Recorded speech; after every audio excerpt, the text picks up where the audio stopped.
Hello to everyone celebrating Nowruz across the United States and in countries around the world. Nowruz Mubarak. It's Friday. Welcome aboard, ladies and gentlemen. We're going to have much, much more. Gimme 5 at about 53 after the hour. You'll hear the whole Gimme 5 will be on Obama giving a message, a long message. It started with that to the American people and the people of Iran. And again, what is just drives you crazy is the fact that this president just believes that if only Iran would put its signature on a deal which would let them increase their conventional weapons, do away with sanctions, let them keep 60% of their nuclear capabilities and 6,000 centrifuges. If only they would sign that deal, Iran could work with the rest of the world. We would welcome them back into society. But they're the biggest sponsor of terrorism in the world. They're overthrowing governments. They're taking over the Middle East. They're sworn enemies to Israel and to the United States. But none of this, and they've killed countless Americans with their IEDs in Afghanistan and Iraq. But none of this matters to our commander-in-chief. None of it. None of it. But Israel had an election. And Obama didn't like what Netanyahu had to say. So that's the man we're going to punish. Iran, we're going to reward Iran. Folks, I guess, we could keep talking about this and driving ourselves crazy. But we shouldn't be driving ourselves crazy. This should be a red flag, a huge red flag of warning that we need to talk to our Congress. Our Congress had better do everything they can to make sure that this man's foreign policy does not succeed. All right, then there's Hillary. I don't know what this is about. At first I thought it was tongue-in-cheek. I thought it was a joke. I thought she was kidding. I thought she was talking about, I don't know. You watch Hillary yesterday and what they're calling her final paid event. Another 300 grand probably in the Clinton coffers. But watch this. As I have gotten older, I have decided we really need camps for adults.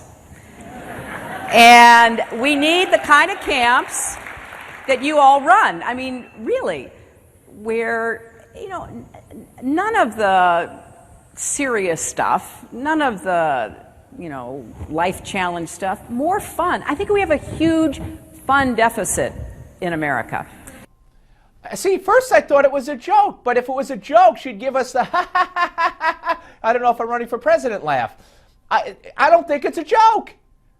We have a fun deficit. That's how she's presenting it.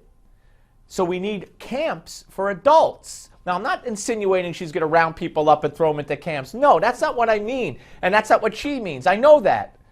But she's kind of serious about kind of almost forcing adults to commingle. Listen, watch.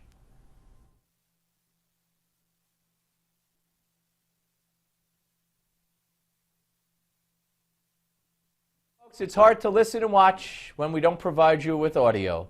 So it kind of like puts a dagger right through the heart of the message I'm trying to deliver to you. But hey, we will persevere and we will continue. Let's go to the next one.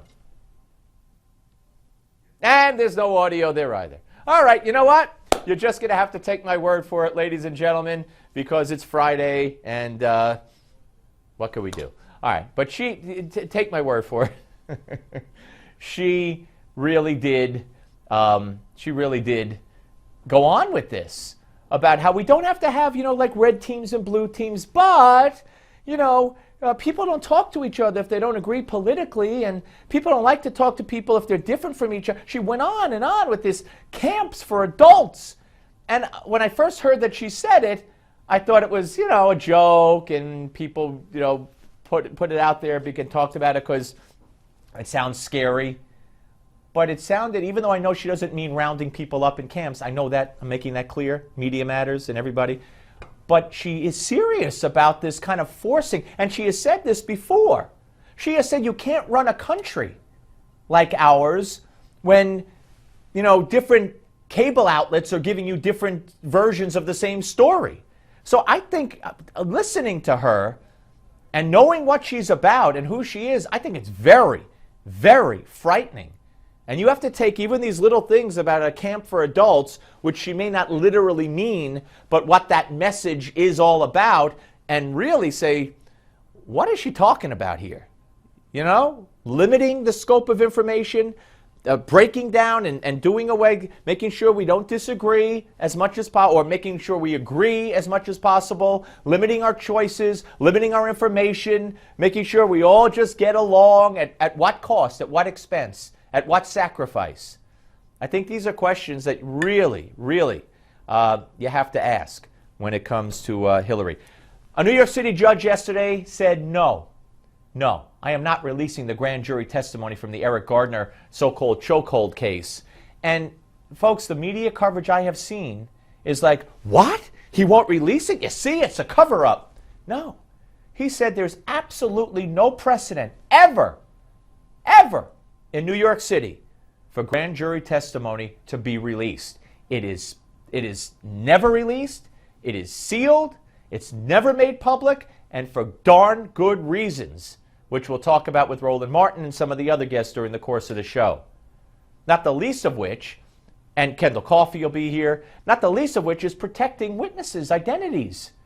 You saw how the Justice Department's own report stated that the people in Ferguson, the most credible witnesses who saw and told the truth and knew it wasn't hands up, don't shoot, they were terrified to come forward. They were afraid for their lives. So you can't just make grand jury testimony, secret testimony. You can't just open it up when people were there under the premise that it was secret and that it would stay confidential. So, but the news media and the left is treating this like, you see, this judge is in on it. Must be a white judge. No, I'm just saying that. Must be a white judge. Must be a Republican white judge, right? Unbelievable. All right, folks. Up next, we're going to talk to Chris Tanto Paranto. He's a retired U.S. Army Ranger with the 75th Regiment, former U.S. security contractor at Benghazi, and I can't wait to talk to him about those horrific attacks in Tunisia.